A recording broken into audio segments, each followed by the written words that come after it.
চৈত্র মাস শুরু হতেই হরিশ্চন্দ্রপুর ১ নম্বর ব্লকের বড়ুই গ্রামে দেখা দেয় চরম জল সংকট। আর সেই সমস্যা দূর করতে গত পঞ্চায়েত নির্বাচনে ভোট প্রচারে এসে জলের সমস্যার সমাধান করিয়ে দেওয়ার কথা দিয়েছিলেন জেলা পরিষদের সদস্য। আর যেমন কথা ঠিক তেমন কাজ।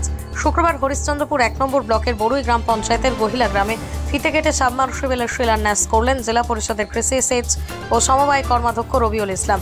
এতেই খুশি এলাকার মানুষজন। রবিউল ইসলাম জানান, ৩,৩৯,৭৬৪ টাকা বরাদ্দে একটি সাবমার্সিবলের শিলান্যাস করা হয়েছে। পাশাপাশি এদিন রমথল গ্রামেও ৩,২০,৭৫৪ টাকা বরাদ্দে একটি সাবমার্সিবল শিলান্যাস করা হয়।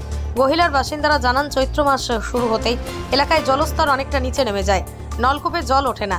এতেই প্রায় ৩০০টি পরিবার চরম জল সংকটে পড়ে। প্রায় ২ কিলোমিটার দূরেই স্বরূপগঞ্জ ও খড়বা এলাকা থেকে জল নিয়ে আসতে হয় তাদের। গত পঞ্চায়েত নির্বাচনের সময় ভোট প্রচারে এসে জেলা পরিষদের সদস্য রবিউল ইসলাম জলের সমস্যা দূর করে দেওয়ার কথা দিয়েছিলেন। সেই কথা পূরণ করায় খুশি এলাকাবাসী। এতে অনেকটাই জলের সমস্যা দূর হবে বলে তাদের মত। 2023 পঞ্চায়েত নির্বাচনে যখন ভোট চাইতে এসেছিলাম এই এলাকায়, তো এইখানে অনেক জায়গায় পাটের জমি, রাস্তাঘাটেরও সেরকম একটা পরিস্থিতি ছিল না। তো প্রত্যেকটা বাড়িতে যখন যাই সব মানুষের একটাই দাবি দেওয়া ছিল। এখানে প্রায় টোটাল গ্রামটাতে 300 পরিবার, তাদের একটাই দাবি ছিল এখানকার মানুষ যখন চৈত্র বৈশাখ মাস এই সময়টাতে এনাদের জল আনতে যেতে হয় স্বরূপগঞ্জ, মানে চাচল 1 নম্বর ব্লক যে অংশটা সেখানে যেতে হয়। মানে এতটা জলের এখানে সমস্যা ছিল।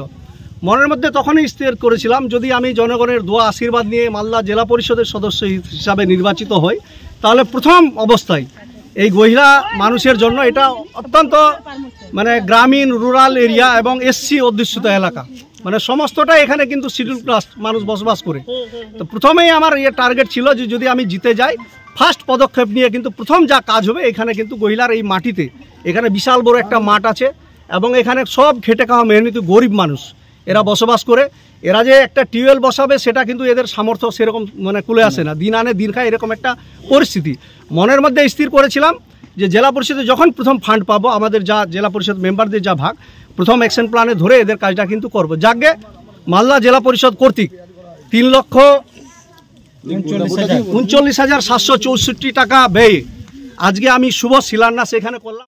থেকে আমরা জল বয়ে এনে খেতাম। এখান থেকে আমাদের প্রায় 1 কিলোমিটার দূরে খড়বা থেকে আমাদের দূর হতো। শরীরগঞ্জ থেকে আমাদের জলে খুবই সংকট দেখা দিত। জল আমরা প্রত্যেক 3-4 মাস ধরে জল বয়ে খেতাম, না করলে লেয়ার করে একদমই থাকতো না। তো এখানে আপনারা কতটি পরিবার বসবাস করছেন? আমরা প্রায় এখন ধরে এখান থেকে 300-400 বাড়ির মতো বসবাস করছি। তো আপনারা কি সারা বছরই কি জল বাইরে থেকে বয়ে নিয়ে আসেন? হ্যাঁ, বয়ে নিয়ে আসি প্রত্যেক বছরই এই খরার সময়।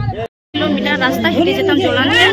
সব থেকে আমাদের এই বৈশাখ মাস পড়তে আমাদের বেশি জলের কষ্ট, মানে সবারই এই মাসটা পড়তে প্রায় কতটি পরিবারে আপনি এই জল কষ্টে ভুগতেন? প্রায় 400। বলছি কতদিন ধরে আপনাদের এই সমস্যা?